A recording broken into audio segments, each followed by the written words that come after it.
Hello, everyone, and welcome to today's program. I'm Mindy Giftis, an attorney in Husch Blackwell's Intellectual Property Group. I'm happy to welcome you to today's program, Understanding Open Source Software. Before we begin, I would like to cover a few housekeeping items. At the bottom of your audience console, there are multiple application icons for your use during the program today. If you have any questions during the webcast, please submit them via the question box. We will try to answer all of the questions during the webcast, but if they require a more complex answer or we run out of time, we'll follow up with you later via email. A PDF of the presentation is available in the resources folders if that interests you. And this program has also been approved for legal education credit. To report your hours, click on the CEU icon at the bottom of the screen. A certificate of attendance, including course numbers, will be emailed to you tomorrow, along with a recording of this program. Toward the end of the program, we ask you to please complete our short survey. We use your feedback to plan future programs that are applicable to your business needs. That's it for housekeeping, so let's get started with the programming. As I mentioned to you, my name is Mindy Giftis. I am an intellectual property and emerging technology lawyer. I am also a co-leader of our data privacy, security, and breach response team. Joining me today are my partners, Bob Bowman and Eric Rakestraw. Bob advises clients on a range of IP and data privacy issues, keeping up to date on emerging technologies. He's an experienced IP attorney with established success in the protection and commercialization of IP assets. Eric is also in our IP group, and he works with clients extensively to protect and manage their IP rights across industries and across the globe. He has a particular focus on emerging technologies, including cannabis, precision agriculture, and computational chemistry. We are thrilled to have you join us today to discuss open source software. We are all self-proclaimed open source geeks, and we love to talk about this stuff. But we want to give you an overview at a pretty high level today to start off our programming, provide some information on what open source software really is and how it's used in the industry, provide a background of open source software and the philosophy behind it. We'll also give you categories of licenses and examples of how they are used and issues you can run into. And then, of course, we're going to talk about compliance and practical pointers that you can adopt as you're utilizing open source software in your business. So what is open source software? Generally speaking, open source software is software tools that are developed openly, meaning that the developers share the code with others publicly from the outset, and they make it available for others to use publicly, to contribute to test, to build upon. And the whole idea is rather than having code kept secret and proprietary, the code is open for anyone to use and collaborate on. It is released to the public, however, on specific license terms. We'll talk about that a bit later, but it's very important to understand that while open source is open and you can use the code, there are always licenses and restrictions that come along with it. There are many benefits of open source software. It's, of course, very cost effective since it's free, and it's very easy to implement. The biggest benefit, however, for the software is it's often very high quality because it's tested and validated by a number of different users.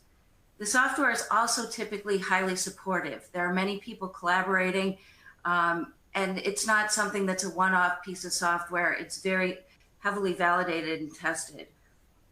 Many of the open source licenses also that we'll discuss are very easy to follow. So for many, it's easy for developers to use open source to really stand on the shoulders of other developers and collaborate to build something more quickly and easily. Some examples of open source software, the biggest one is probably the internet. The fundamental function of the internet is built on open source technology. The Linux operating system regulates the operation of web servers, and the Apache web server application negotiates data transfer between the worldwide server infrastructure and our personal devices. There are also many alternatives to the Microsoft Office suites, to website browsers. There are many different libraries, tools. Really, the examples out there are very, very expansive. And I recently read a report that right now there's over 1.3 million open source packages to date. So with that, I will turn it over to Eric, who can talk to us a little bit more on how this is being used and where it's at. Yeah, thank you, Mindy. I think it's useful just to give some, I guess, concrete examples of some applications that many of us interact with every day that you may not even realize. As Mindy mentioned, the internet is powered in large part by open source software. And I suspect that everyone here is probably familiar with at least one application or project on this slide, which is really just the tip of the iceberg. And if any of you have software developers that you work with or that are employed at your organization, they in particular are very likely to be using and interacting with open source software on a daily basis. Industry standard web development frameworks, code libraries, even entire programming languages like Rust and Go are open source, as are many of the tools that the software developers tend to use every day. Just to give a sense of scale here, I'll pick on Linux. And as Mindy mentioned, Linux is the predominant operating system that runs on the server side in most data centers. Most of the web effectively runs on Linux on the back end, so you don't always see it. If you have an Android phone or tablet, it's running Linux underneath. And there's a very large percentage of Internet of Things devices, your wired thermostats and media players and smart TVs and all the rest that also run Linux. A fun fact that I just learned while doing this research, NASA's Perseverance rover, the one that just landed on Mars back in February, that runs Linux, as does the Ingenuity drone helicopter. So NASA's using it on Mars. And so that might explain why there's such a huge community around this particular open source project, and why you see so many different developers and companies coming through here. The stats that we have here, these are just for version 5.13. So that was released on June 27th of this year. The prior version was released on April 26th. So we're talking about roughly 2 months. And in those 2 months, you had more than 2,000 individual developers contributing code. There have been more than 15,000 over the lifetime of the project. And of these more than 230 companies that employed contributors, it's really a who's who of the most successful technology companies in the world. And so, when this open source software movement started back in the 1980s, it was really at that time like a social movement. They could affectionately call themselves open source hippies. The code wants to be free. But it really has evolved, and that's really not the most important feature anymore, I'd say. Really, open source is now a development strategy. And it's a development strategy that is used very prominently by the largest and most successful technology companies in the world. So we have our first poll question, I believe. I'll credit, this is a good one. So what is your experience with open source software? None, very little, use it occasionally, or you're a pro? I'll give everybody a minute to answer here.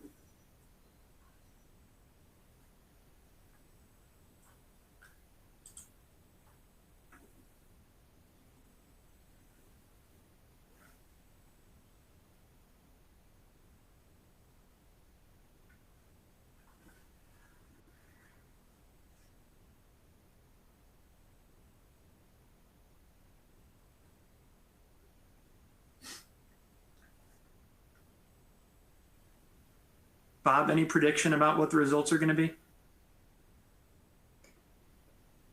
I would say kind of in the middle quadrant, or the middle half clock. All right, I'd say you're right. Nice. Yeah. So most of us have a little bit of familiarity. Well, that's good. I think that's a good good range for the kind of overview that we're going to plan to give here. Okay, so at a very high level, what is open source software? Basically, it's software that is made available to others under a license that allows you to use it, often without cost. So it is software that is protected by copyright. Contrary to some mistaken beliefs, I'd say, it is often able to be commercialized, and we'll kind of get into that in a minute here. It is frequently, although not always, the product of open and public collaboration. But there are some key things to understand about what it's not. It's not the public domain. It's not subject to unrestricted free use with no obligations. And it does not necessarily involve an obligation to collaborate with others. Companies can and do use open source software internally frequently without ever releasing that code to the public. And so with that, I'm going to turn it over to Bob, who's going to get us started on some of the legal considerations with open source software. Yeah, thanks, Eric. And you know, it wouldn't be a CLE or a legal presentation without expounding on what are the legal considerations when you're dealing with open source software. So we're going to provide both practical and legal considerations. We're going to touch on software development, cybersecurity, issues and business transactions, license enforcement trends, touch on copyright infringement as the biggest risk for not complying with the licenses, and then just touch on some patent implications. So, you know, like Eric and Mindy said, the purpose of this is sort of a broad overview, and we'll probably follow it up with some more specific CLEs based on different aspects of open source software. But at least this kind of gives you a landscape of what to look out for when open source may be in the picture. So with software development, you know, in our experience, we work with clients who both, you know, develop internal applications. So they want to improve an internal business process and just use it in-house. And then we also have clients who develop commercially. So with that, you know, those are kind of the two forks in the road in software development that we'll touch on with open source. So if you're developing applications for internal processes, the open source poses little risk to your investment in that development. And we'll get this a little bit later as far as a copyleft license, but broadly a copyleft is a general term. It's a play on the word copyright, but it means that if the code, you use an open source component in your software, a copyleft requirement requires you to dedicate your entire development, you know, to the public, or to offer it under the license under which you obtain. So it can kind of undermine your proprietary rights in your development. And then there's no duty to disclose to other people what open source software you are using internally. That's usually another frequent license obligation when you distribute software, is to let people know that your software includes open source components. So what are the larger risks when you're using open source for internal processes? Cybersecurity, and then some malicious code. You know, as one of the benefits of open source software is that you have a plurality of developers who can test and poke at the software to find the vulnerabilities. On the other side of the coin is if you had one or two bad actors that could insert things in there. So there's just that risk. And, you know, overall, if you're using, you know, open source and internal processes, or developing software internally, generally trade secret is kind of a good candidate for protection of these developments because it's internal, keep confidential, and there's a whole nother 4 or 5 hours that we could spend talking about trade secrets. So it's just kind of a note there for you. So if you are developing an application for commercialization, copyleft licenses become more threatening. We have a practice tip is to maintain a log of all open source that's used so you can review the requirements of the licenses. You can use copyleft open source software with proper architecture. And what does that mean? So these copyleft obligations, which require you to release the source code for the application that includes the open source component under that license, only applies to the scope of that use of the copyleft software. So there's a concept in open source software, competing concepts, basically aggregation versus integration. And it's sort of an architecture tool, whereas you can isolate the open source component as a standalone component, which may interact with your other software, but it's kind of architected and run on its own. That would be aggregation because you're kind of isolating it off. Integration would be taking that code and integrating it wholly into your new developed software. So sometimes you can use architecture to insulate yourself from the effects of the copyright or the copyleft open source software. When you get to this sort of, oh, go ahead.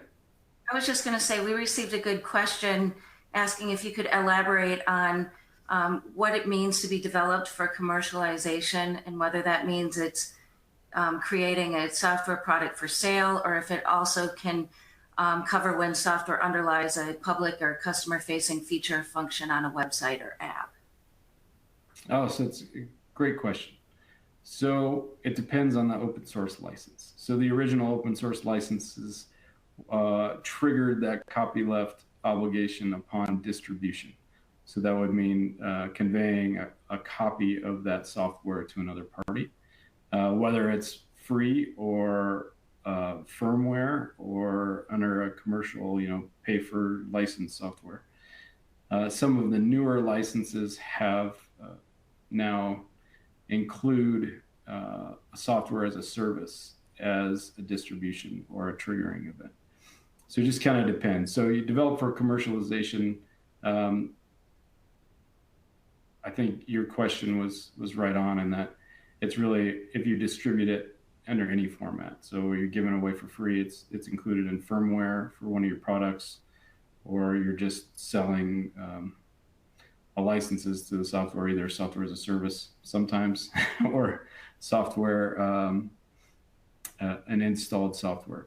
And so when you get to the use of the copyleft and the architecture, that's a good place for outside counsel to get involved to provide you kind of an opinion on that. And then the other thing you want to do is each of the open source software usually comes with requirements for disclosure to the recipients of the software.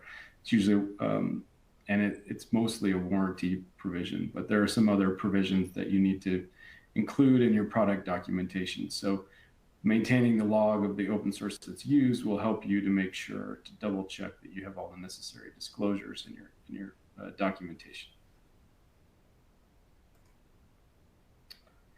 I'll turn it over to Mindy to kind of review some cybersecurity issues with open source. Yeah, thank you, Bob. And just to add on your last comment too, on the difference between publicly distributing software versus maybe having software as a service. One thing that, legal experts have struggled with for many years in this space has been the older license agreements were really unclear on that issue in some respects. And many times when companies are using open source software, they're not just playing with the software and then redistributing it. They're adding on to it and using within their own software. So it can get really tricky. What we're seeing with the trends of the licenses are they're trying to be a bit more clear on, what you're doing, whether you're using it fully internally, you're using it in a SaaS application or otherwise. But, back to the point of that being a great question, it's a real tough question that often is not always the clearest thing to answer, even if you talk to, Eric, Bob, or I, depending on the license. Cybersecurity and open source is very, very important. It's hitting headlines all the time because, as we were talking earlier, there are so many open source tools that you can use, and they have all these benefits and they're wonderful, but one of the difficulties is the vulnerabilities that are found in open source tools often quickly become public knowledge. And maybe there is a list I have identified on the slide, the OWASP Top 10. This is a group that identifies the top 10 vulnerabilities each year in open source software. But people that work within the community also communicate with each other. And when a vulnerability is found, that's communicated. And that means it's really very easy for threat actors to find out about these vulnerabilities also. And then they take steps to exploit the vulnerability before people are able to close the gap. Complicating things further, when you have a robust software program and it's your own proprietary program that you're building software features into, when you need to patch it, or if you have a Microsoft product or something, they will push out patches when they're required for vulnerabilities. There isn't as robust of a community around that in the open source. That's beginning to change, but many of the developers that historically worked on open source didn't have security in mind or weren't security experts. So maybe that wasn't something that was even thought of. And oftentimes, when companies are using these tools too, they think of them as plug and play tools that are tested, that they can just drop into their other software. You might not be thinking about cybersecurity, and that's a big risk to have, and something that we really want to highlight to you, because many of the high-level, big-name data breaches and ransomware attacks that you've heard about were through open source. One of the biggest examples is probably Equifax.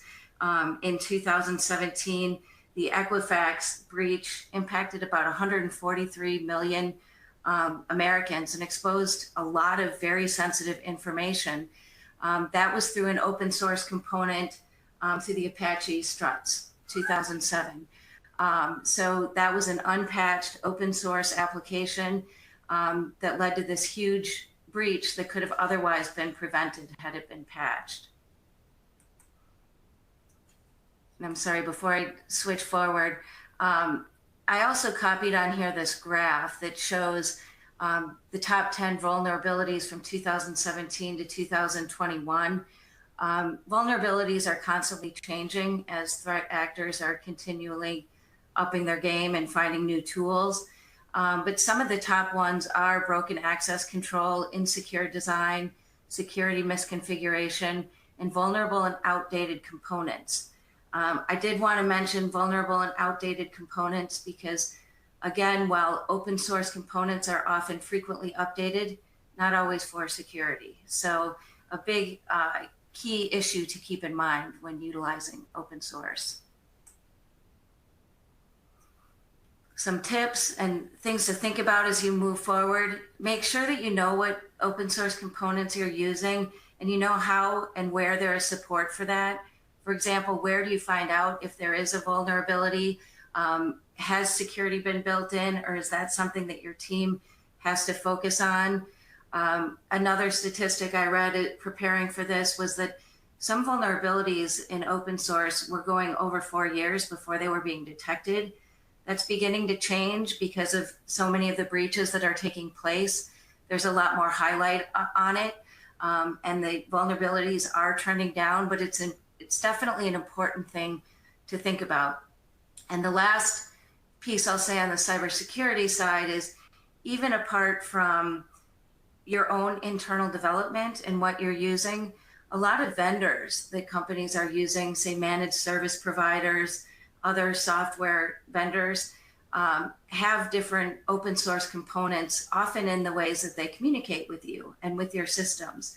And threat actors have been going after those tools very hard in the last couple of years because they've realized it's a lot more profitable and probably fun if they can hit hundreds of people at a time as opposed to just one or two targets. So in thinking about cybersecurity with open source, this is a good thing to think about and ask with your vendors too on whether they have an open source compliance program in place and are regularly patching that also.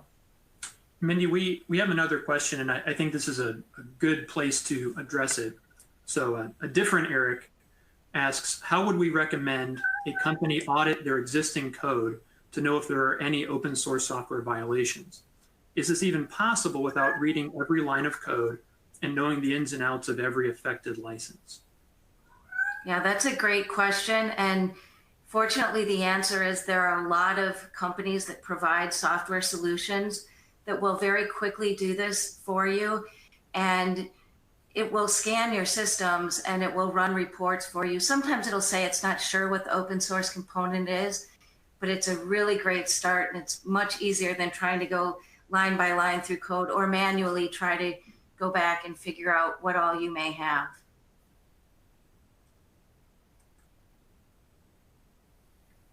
So with that, I'll pass it back to you, Bob. Yeah, so another topic we thought would be valuable is just kind of giving an overview of where open source fits in some business transactions. So whether you're the buyer or the seller, kind of some lessons learned, I guess you could say, from our perspective. Some of what we do is assisting our M&A attorneys on the IP due diligence involved in a transaction. And so just considerations for the buyer. Is a proprietary software product being conveyed in the transaction? So are you acquiring a commercial software product or a proprietary software product? And so kind of from that, I'll assume that answer is yes for this example. And then you kind of want to ask, are you buying software that's a product? Is a substantial portion of the value of this transaction a software product? If that's the case, there's potentially a larger risk exposure due to the target's potential use of a Copyleft software, open source software component, and proportion of the value of the purchase. So you just want to kind of be aware of this. And the other question is software, if it's an internal use application, there's probably little risk to the value of the transaction or continued business operations due to the inclusion of a potential Copyleft or a violation of an open source license.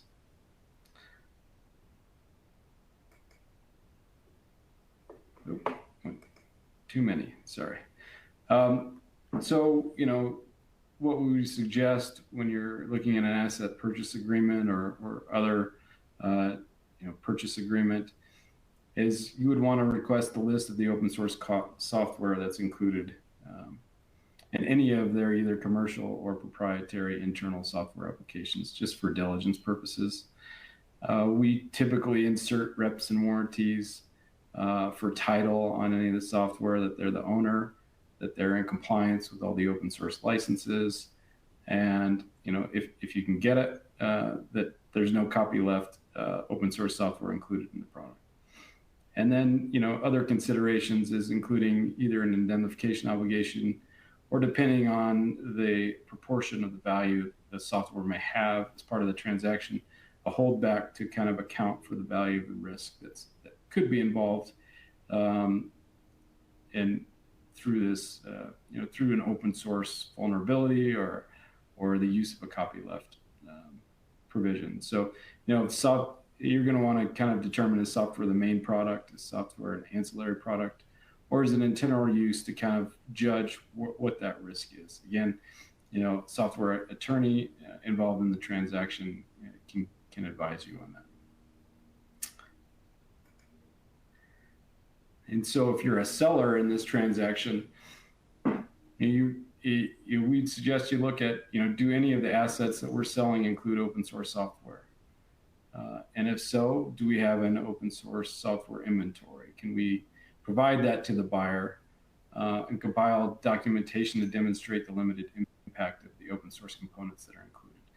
So what this does from a seller side is it mitigates your price reduction and or risk accommodation in the transaction. So you maybe want to include some architecture flowcharts or development logs that show and can demonstrate to the purchaser that yes, we use open source, we have it all documented out, we'll present it all to you, so they don't see the inclusion of open source as much of a risk, because they're kind of going into that transaction eyes open.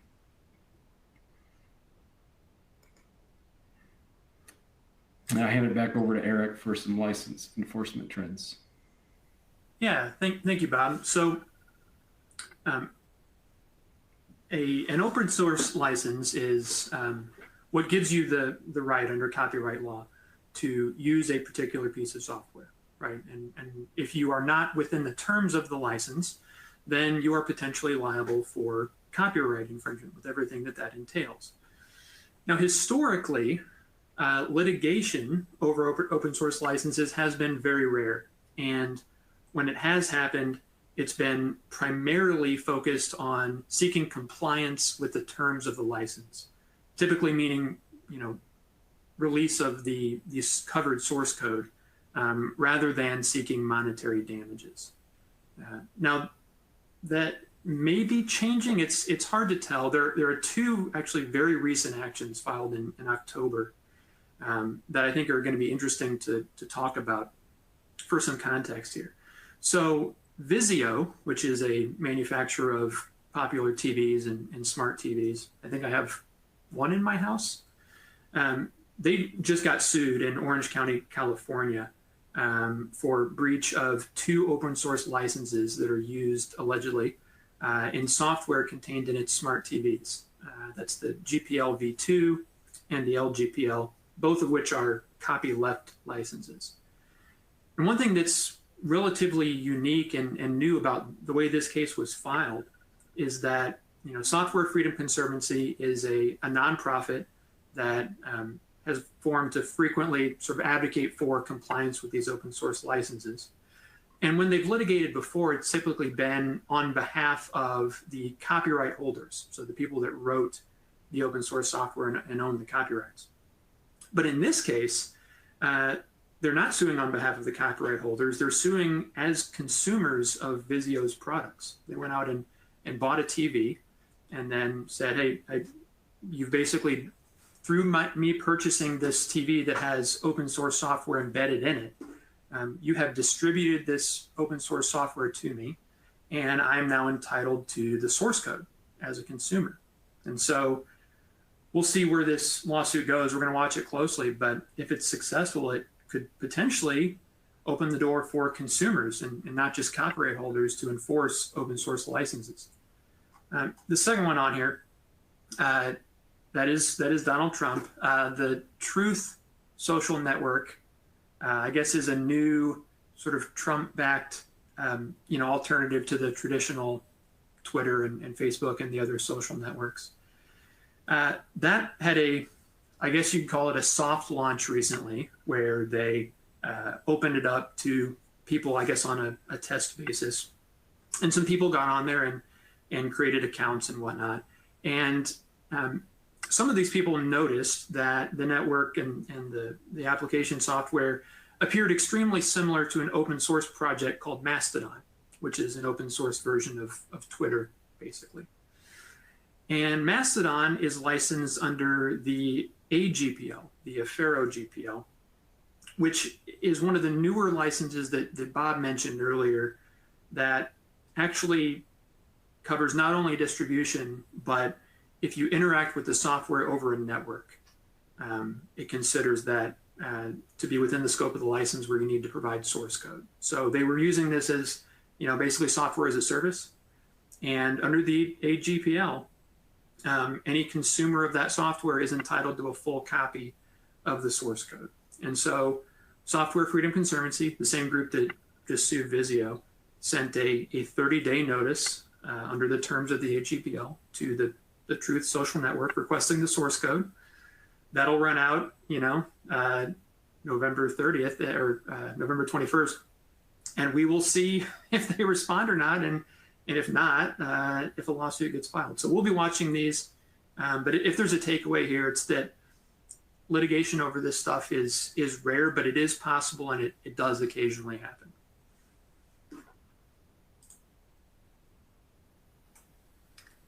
So before I jump back in on copyright infringement, I want to quickly jump back to cybersecurity and answer a follow-up question that Eric had. He said that thank you for providing the answer on the software that's used to scan for vulnerabilities, but is there a way to check for license violations? And there actually is software out there that will scan systems to find what it does is it identifies the open source components that are in there, and then often it'll identify if it thinks there may be a conflict, because as we'll discuss a little bit later, one of the difficult things with open source compliance is licenses can conflict.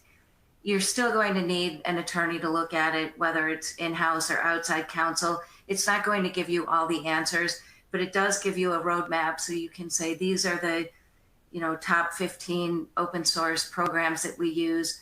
What are the licenses involved? Are they the more permissive licenses, or are they the more strict copyleft? So it does take a lot of the work out of it. There might even be software programs that try to provide even more than that. I haven't seen that, but these things are popping up frequently. But there are some really great tools that can help in the entire process, which can be helpful not only for cybersecurity, but also for just ensuring your program is working right in the M&A context, in many contexts. So with that said, following on Eric's discussion of litigation and license requirements, and I think Bob mentioned it a bit earlier too, one of the biggest ramifications if you're not following the open source license requirements is liability for copyright infringement. Historically, the litigation that has been out there has been focused on not only the contract issues, but copyright infringement issues. So again, it's important to make sure that you're aware of what the licenses say and that you're complying with all of them. Many of the licenses, even some of the most permissive licenses, at a minimum have some requirements of leaving in copyright notices and other notices in the way it's distributed or provided to others. So that's an important thing to look at in addition to just straight up reviewing the license. There are also patent implications. So not all open source projects have patented materials, but some of them do.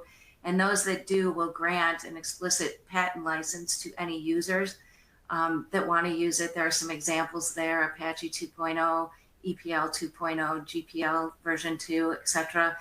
And what that means is you can use the software patent or whatever the underlying process patent is freely, as you would the open source software, but there are often real restrictions then on what you might be able to do down the road, for example. So I know we've worked with clients many times where they're working on something that they themselves want to patent, but they might have open source components subject to a patent license as well. And those licenses can vary widely in that perhaps it only applies to the very specific component. Sometimes it might apply much more broadly to the whole invention. So, again, if you might be working on a piece of software or a project that you might want to seek patent protection for, it's really important to understand what open source components you have and whether there are any patent licenses or restrictions in that. Yeah, Mindy, if I could just add something real quick, because I think as we've just looked at this issue recently, that kind of goes back to the architecture concern at the beginning. And if you can isolate, if it's a required software that you really want to use, but it's covered by one of either a patent license or a copyleft license, maybe being creative with the architecture to try and isolate that outside of the rest of the proprietary development could help both from your obligations under a copyleft license, but also under the patent licenses, because usually not always, but the patent license is just limited to the scope of the covered software, which you're required to pass on under the Copyleft license. So there's some ways there, and that's another reason if you're using one of these licenses to get some legal advice up front, so you're not stuck after you've distributed it and filed patent applications and gone through all the investment of realizing that maybe the core patent claims that we have might not be quite as valuable. And also the scope of the license is generally limited to the recipients of the software code and not the public in general. So, but it's a good idea to know what the scope of the licenses are up front, so you don't get caught later. Absolutely. So I believe this takes us to our second poll, which is courtesy of Bob. Well, I was getting a little creative.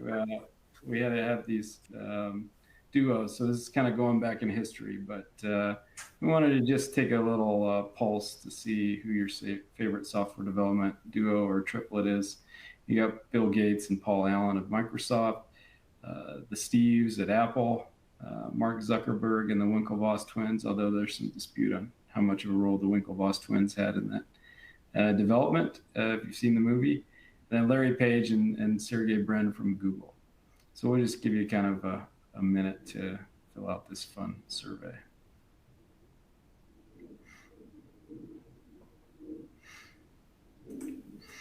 Eric, what's your guess? Or who's your favorite? I think people like the Steves. That's what I would guess too. Yeah.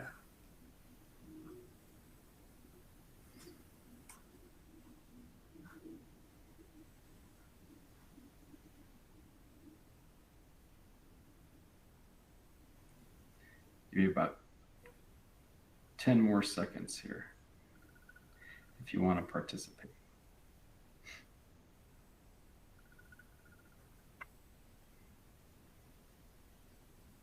All right, let's see what we got. All right, the Steves it is.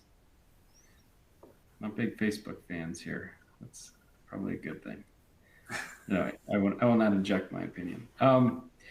So anyway, just thank you all for answering. I know the Steves have been good for my personal phone use, so that's great. All right, turning back to Eric here. And we're kind of just going to give you an overview of these different types of open source licenses. Yeah, and this is just going to skim the surface because obviously covering even the top 10 most popular open source licenses would be an entire webinar in itself. So I'm just going to kind of cover the essentials here. So there's a lot of open source software licenses out there, and I don't really recommend that anyone try to understand all of them individually. Instead, it's most useful to group them into different buckets that have the same salient features. And the way that's typically done is to group them into permissive licenses and copyleft licenses. And we'll get into what those mean in a minute here. There are some variations within each bucket. The MIT license and the Apache license, for example, differ in the respect that the Apache license has some of those patent provisions we just talked about, and the MIT license does not. But for the most part, these two categories capture, I'd say 80 to 90% of what you really need to know about a license, at least initially. And I wanted to include some statistics here. So the darker blue lines are from 2015 and the lighter blue are from 2020. And this is just a survey of open source projects that have been licensed on and released on GitHub and that are available, and you can see the licenses. And I think the takeaway here is twofold. One is that there's really only a handful of licenses that are really common and popular. There's probably 50 to 100 open source licenses all told that are in use somewhere, but it really drops off after the first 8 to 10. And the second is that these are relatively stable over time. And so we tend to see the same open source licenses popping up again and again. And the two on the left there, the MIT and the Apache, those are permissive licenses.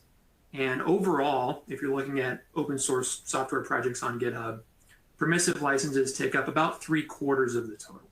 And so there are some very prominent copyleft licensed projects like Linux, for example, but most of the open source software you're going to encounter will be permissively licensed. And so just again, a very high level overview of permissive licenses. These are licenses that allow redistributors to add additional restrictions on the use of modified works. And what that means is that in general, you don't need to share changes or source code with people who you distribute the software to. You can take permissively licensed code and incorporate it into a proprietary software that you're distributing. There may be some requirements. Frequently, you see requirements that you attribute the original authors. You often have to include a notice of the license terms, maybe a warranty disclaimer, something of that nature. But these are generally relatively easy to comply with. The other side of the coin here is the copyleft licenses. These are sometimes referred to as viral licenses. I think that share-alike is also a good descriptive term. And typically what that means is that if you distribute copylefted software or a version of your own software that you have incorporated copylefted code into, you have to make that available under the same copyleft terms as the original work, right? So in that sense, if you incorporate GPL code into some software project and you distribute it, what you distribute has to be licensed under the GPL. Now, as Bob mentioned, there's often no issue whatsoever with using these internally. If you don't distribute, you frequently have no obligations whatsoever. And so that's an important point to keep in mind. But this is really the key difference here between these two types of open source software. And so a lot of companies will view permissive licenses as lower risk because there's still requirements, but they're typically a lot easier to meet. And sometimes you need to plan ahead and make sure that you're aware of copyleft licensed software and that you are doing what you need to comply with those provisions and not distributing in a way that's going to trigger requirements that you didn't intend and aren't going to be happy with. I wanted to include a slide also here on license compatibility. Again, this could be another entire webinar in itself. Typically, permissively licensed code can be freely incorporated into other software projects that are distributed under whatever license you choose. Copyleft, in contrast, cannot be incorporated into a closed source software project. And I should probably say here, if you plan to distribute it. And with that, I think we're going to have our final poll here. We've covered a bunch of stuff so far. Which open source topics would you like to learn more about? I think you can only pick one, so pick your favorite. If you'd like for us to cover something in more detail, let us know what that would be.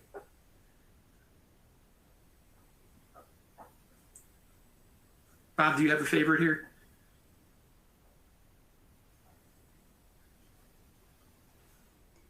Well, no, because I get paid to do all 5 of these. Oh, 4 of the 5, I guess. So I would gladly answer any questions anybody has, except for cybersecurity, which I'll kick over to Mindy because she's the definitive expert on those.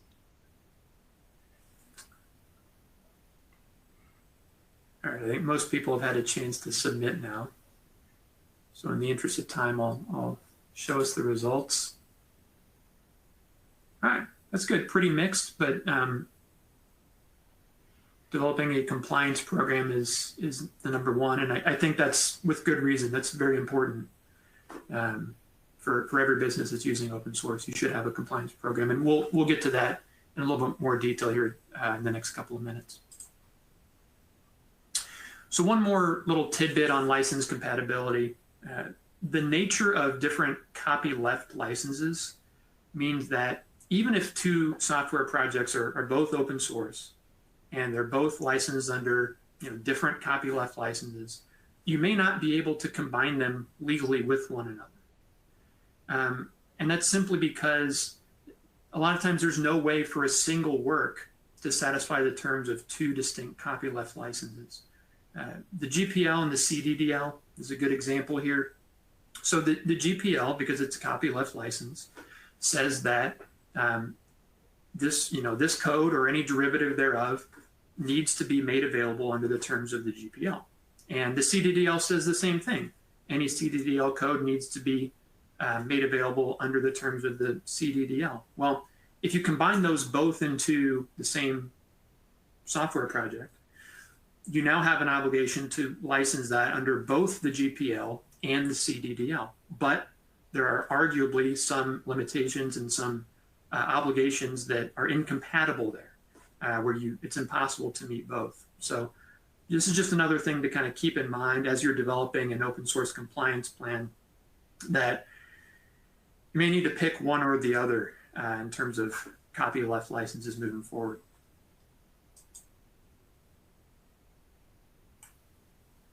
So I'll throw out another question that was asked by Jane. She said, are there current high-risk open source licenses that we should be on the lookout for? And are there ones that raise compliance red flags? I would say, based on following off everything Eric just said, if you can have a permissive license over a copyleft license, you are going to prefer to have that all day long, because the permissive licenses just have such fewer restrictions. I would say that as a practical matter, the red flag license is always GPL. It's got a lot of restrictions. It conflicts with other licenses. But that being said, if you have the right program in place, you can implement GPL licensed works. It just takes more work and can be a little bit more difficult. So with that, we'll jump into some best practices. And this is, again, very high level and general, but things to be thinking about if you're just beginning to start thinking about a compliance program or getting your arms around open source. Those are, of course, understanding some of the fundamentals. We went through, the terms and basics at a very high level, getting to know a little bit more what some of these licenses mean and what the implications are to your program. As it has been mentioned many times, it might be very different if you're using software internally, meaning you might be using it to run your own internal programs. It's not customer facing at all. It's not publicly facing. You're running programs to operate your business. There's lower risk there than if you're actually licensing software or providing SaaS or platform as a service type of services. So having a basic understanding of that is so important. It's also very important to create an open source policy or program. And really what that does is, as a company, as a development group, it's important to step back and say, how much open source are we using? Why are we using it? How important is it to us? And how do we get our arms around it? For some companies, that can be very easy because you might only be using it in a handful of different ways. For other companies, and those are typically in the technology sector, which so many companies are now, that can be very difficult because, we were talking about scanning software. I worked with a client recently that ran a scan and had hundreds of not only components and programs used, some they weren't sure what it was. So it can be tough to do. And definitely if you're thinking about doing it, if possible, it's best to start doing it from the beginning rather than try to unravel and see what you've already put in your systems that you might not have been tracking. And then implement the policy at all levels of development. As we all know, development can happen really quickly. There can be a lot of people collaborating, getting involved. So it's really important that everybody involved in development understands the importance of vetting this stuff, whether it is from the compatibility standpoint or the cybersecurity standpoint. It's important that people know about it. You know, to the same end, it's important to provide compliance training so people understand what they're doing and why, and then to conduct audits and keep records of what you have. So understanding what you have, what you're adding to it, it just makes it a lot easier if you run into a potential problem down the road.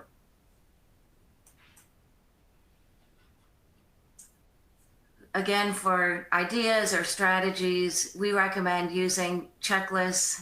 That might be a bit of a dated term given the software solutions that are out there, but maintaining this information in an organized and central place, seeking legal advice when necessary. This is an area that many companies would say, we can't seek outside legal counsel on all this stuff because it's way too much. There's so much going on here. But there are times, such as when you're incorporating software into something that you might want to patent, or you're doing M&A work, or you're running into cybersecurity issues. So there are times that it really is important to get the expert advice if you need it. And then again, use third-party compliance and audit tools. Some are better than others, but there are many out there and they continue to emerge. I know that for many years there was some hesitancy in really getting arms around open source because, as Eric mentioned, there hasn't been a lot of litigation here. So as a company and you're looking at cost, benefit, risk analysis, it wasn't that high. But that landscape is changing now too, as there's so much more proliferation of open source. As either Eric or Bob said, it's not now about free the software. This is a development strategy, and many, many companies, including the biggest companies in the world, are using this and getting involved, and the threat actors and cyber criminals are getting involved. So as we continue to move along, it is becoming a more important issue, and something that I think the three of us can agree is a good thing not to get too far behind on if you're using a lot of open source. Bob, Absolutely. Eric, do you have any other best practices to add? I do not. I think you covered it well, Mindy. Yeah, I mean, I just emphasize, knowledge is key. And so if you keep track of it and keep an inventory and know what's in your products or what code you're using, you're very much less likely to have a surprise, oh crap moment, and that's what we want to avoid. Absolutely. Well, we thank you for joining us today, and we've suggested a few different topics that we would be interested in providing webinars on. If you have interest in these topics, take a look at them. And again, if you could fill out the survey, we'd really appreciate that. And if you'd let us know, I know we did have the poll questions, so that helps us too. But if there are some ways that we can provide more information that might be useful to your business, let us know, and we'd be happy to do that. But beyond that, thank you again. We hope this was helpful to you and your organization. As a reminder, don't forget to sign up for the legal education credit. Click on the CEU button at the bottom of the screen, and you will get a certificate of attendance and a video recording of this sent to you via email tomorrow. So this concludes our webinar. Thank you so much for being here, and we hope to see you again soon.